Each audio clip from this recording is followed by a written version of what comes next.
शनिदेव महाराज का जो 8 महीनों से अशुभ प्रभाव आपके ऊपर पड़ रहा था, अर्थात नवंबर 2023 से नवंबर, दिसंबर, जनवरी, फरवरी, मार्च, अप्रैल, मई और जून, 29 जून तक शनिदेव महाराज का जो प्रभाव है वो मार्गीय अवस्था का था।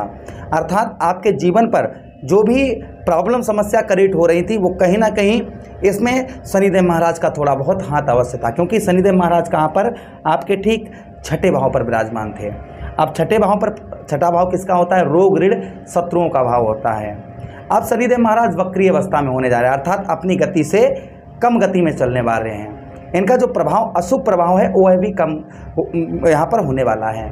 आपके छठे भाव पर इनका प्रभाव कम होगा, ये तो बात क्लियर है। और साथ ही साथ में आपके पंचम भाव का भी फल आपको शनिदेव महाराज यहाँ पर अब देंगे। विस्तार पूर्वक हम चर्चा करेंगे इस प्रोग्राम में कि शनिदेव महाराज का जो अशुभ प्रभाव है वह क्या क्या आपके जीवन से दूर होने वाला है, और साथ में ये भी हम बात करेंगे कि क्या शुभ प्रभाव आपके जीवन पर पड़ेगा, इस बात की भी हम चर्चा करेंगे। साथ ही साथ में वह उपाय आपको बताएंगे जो आज तक, अभी तक किसी ने आपको शनिदेव महाराज को प्रसन्न करने के लिए आपको नहीं बताए होंगे। सभी बात की हम विशेष चर्चा इस प्रोग्राम में करेंगे। नमस्कार, मैं ज्योतिष आचार्य शिवराज शास्त्री आप लोगों का हार्दिक स्वागत कर रहा हूँ। बहुत ध्यान से इस प्रोग्राम को देखिएगा। चलिए प्रारंभ करते हैं और समझने का प्रयास करते हैं। सबसे पहले चर्चा यह करेंगे कि हम यह कैसे जानें कि शनिदेव महाराज का अशुभ प्रभाव हमारे जीवन पर है। शनि क्या है? शनिदेव महाराज अंधेरा हैं। रात्रि का जो समय है वह शनिदेव महाराज का है। दिन का जो समय है वह सूर्यदेव भगवान का है। जब सूर्य निकलते हैं तो उजाला हो जाता है, जब सूर्यदेव भगवान अस्त होते हैं तो अंधेरा हो जाता है ना। और जब अंधेरा हो जाता है तो प्रभाव किसका हो जाता है? शनिदेव महाराज का हो जाता है।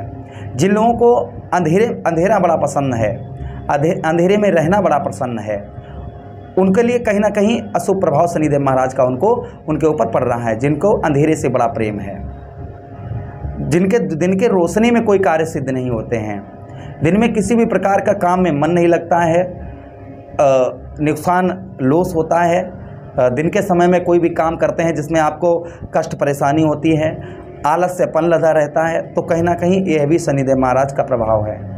हर एक उपाय हम इस प्रोग्राम में बताएंगे। सबसे पहले यहाँ पर इस बात को हम क्लियर कर दें कि अगर अशुभ प्रभाव शनिदेव महाराज का पड़ रहा है आप पर, तो नोट कर लीजिए काफ़ी पेन लेकर कि आप प्रातःकाल सुबह सूर्यदेव भगवान के साथ उठना प्रारंभ कर दीजिए। जैसे सूर्यदेव भगवान जिस समय पर उगते हैं ना, उस समय पर आप उठना प्रारंभ कर दीजिए, या उस समय सूर्यदेव भगवान के दर्शन करना प्रारंभ कर दीजिए। तो जो शनिदेव महाराज का अशुभ प्रभाव है वो आपके जीवन पर नहीं रहेगा।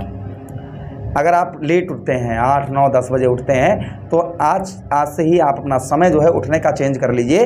प्रातःकाल सुबह उठिएगा, सूर्यदेव भगवान जब उगते हैं उस समय, या फिर उससे पहले उठ जाइए, दर्शन करिए सूर्यदेव भगवान के जब उगते हैं, तो शनिदेव महाराज का जो अशुभ प्रभाव है वो नहीं पड़ेगा। अच्छा, अशुभ प्रभाव जब शनिदेव महाराज का इंसान पर पड़ता है तो क्या होता है? एक तो चीज़ हम आपको बता चुके हैं कि उसे अंधेरे से बड़ा प्रेम होता है। दूसरी चीज़, आलस्यपन लग जाता है। इंसान का जो साहस है वह काम नहीं करता है, काम में बिल्कुल मन नहीं लगता है, आर्थिक स्थिति खराब होती है, आर्थिक स्थिति में सुधार नहीं होता है, धन से कंगाली आ जाती है, ऊपर कर्ज चढ़ जाता है, लोगों का दबाव ऊपर इंसान के ऊपर बन जाता है। साथ ही साथ में इंसान की बुद्धि कहीं सही जगह काम नहीं करती है। उसी के साथ ही साथ में दिन प्रतिदिन इंसान नीचे गिरता चला जाता है। ऐसा अगर आपके साथ भी हो रहा था तो निश्चिंत हो जाइएगा। उपाय मैं बता रहा हूँ वह उपाय करना शुरू कर दीजिए। और साथ ही साथ में यह भी बताऊँगा कि 29 जून से लेकर 15 नवंबर 2024 तक, 29 जून 2024 से लेकर और 15 नवंबर 2024 तक शनिदेव महाराज वक्रीय अवस्था में रहेंगे। इनका प्रभाव क्या रहेगा पहले तो ये समझ लीजिए आप। वक्रीय अवस्था में जो प्रभाव शनिदेव महाराज का रहेगा वह क्या रहेगा आपके जीवन पर, इस बात को ध्यान से समझिएगा। चलिए प्रोग्राम को प्रारंभ करते हैं और समझने का प्रयास करते हैं। यहाँ पर पंचम भाव में शनिदेव महाराज जो आलस्यपन आपको दे रहे थे, आलसी आप बनते जा रहे थे, काम चोर बनते जा रहे थे, काम में मन नहीं लग रहा था, थोड़ा सा काम करने के बाद एकदम से हड्डियों में दर्द, परेशानी, थकान महसूस होना, मानसिक टेंशन होना, मन जो है एक जगह पर ना लगना, इस तरीके की कहीं ना कहीं समस्या आपके साथ क्रिएट हो रही थी। सीधा कहने का मतलब मेरा ये है कि आलस्यपन आपको घेरे हुए था, और वो भी थोड़ा बहुत नहीं, बहुत ज़्यादा आलस्यपन यहाँ पर आपका दूर होगा। प्रथम चीज़ ये है। उसी के साथ ही साथ में पंचम भाव पर यहाँ पर चंचल स्वभाव जो आपका बना हुआ था, मन में चंचलता थी कि ये कर लें, हम वो कर लें, और कर कुछ नहीं पा रहे थे। मन बहुत ज़्यादा विचलित हो रहा था, लेकिन आप कुछ काम कर नहीं पा रहे थे, तो संभवतः यह आपका सही होने वाला है। अच्छा, उसी के साथ ही साथ में भ्रमणशील, एक जगह पर मन नहीं लग रहा था, एक जगह पर स्थायी होकर आप काम नहीं कर पा रहे थे। 15 दिन वहाँ काम किया, 10 दिन वहाँ काम किया, 2 दिन वहाँ रुके, 2 दिन यहाँ गए, 1 दिन वहाँ घूमने गए, घर में बिल्कुल मन नहीं लग रहा था। भ्रमणशील अर्थात कार्यों में भ्रमणशील करना, अपने ट्रेवलिंग बहुत ज़्यादा करना, ये चीज़ कहीं ना कहीं स्टॉप आपका लगने वाला है। अच्छा, उसी के साथ ही साथ में पंचम भाव, यहाँ पर पेट संबंधी रोग, आपको पेट संबंधी किसी प्रकार के रोग आपको परेशान कर रहे थे, पेट संबंधी किसी प्रकार की कैसी भी समस्या आपको बहुत दिनों से परेशान कर रही थी, वह कहीं ना कहीं आपकी दूर होने वाली है। अर्थात पेट संबंधी समस्याओं से यहाँ पर आपको छुटकारा मिलने वाला है।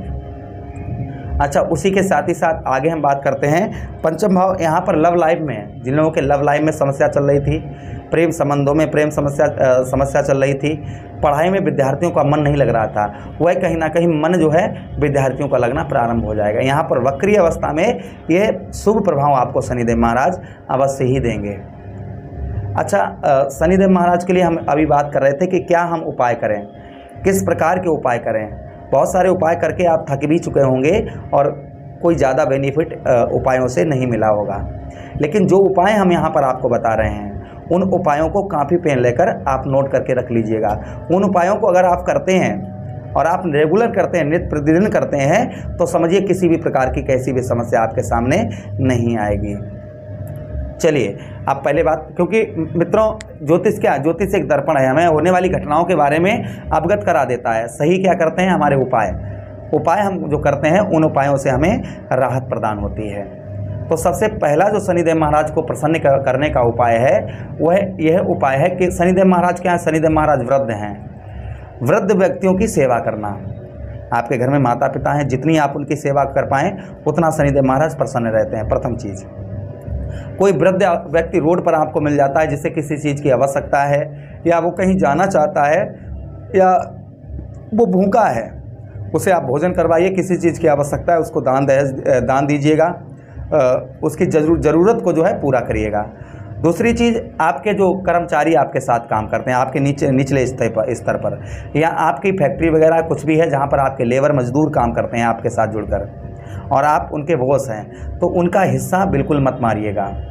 शनिदेव महाराज सबसे ज़्यादा उससे बहुत ज़्यादा नाराज़ रहते हैं जो दूसरे का हिस्सा खा लेते हैं, मेहनत की मजदूरों की मेहनत को खा लेते हैं, तो ऐसा बिल्कुल कतई आप नहीं करिएगा। दूसरी चीज़ क्या है, शनिदेव महाराज को प्रसन्न करने के लिए जो रोड पर काम करते हैं, जब रोड पर काम करते हैं, रोड बनता है, कहीं हाईवे बन रहा है या छोटा सा गली मोहल्ला बन रहा है, उसमें जो लोग मजदूर काम कर रहे हैं डामर का, वहाँ पर जो है आप उन लोगों को किसी चीज़ की आवश्यकता हो, उनको वह चीज़ प्रदान करिए, भोजन वगैरह, पानी वगैरह उनको पिलाइए, जिससे भी शनिदेव महाराज अति प्रसन्न रहते हैं।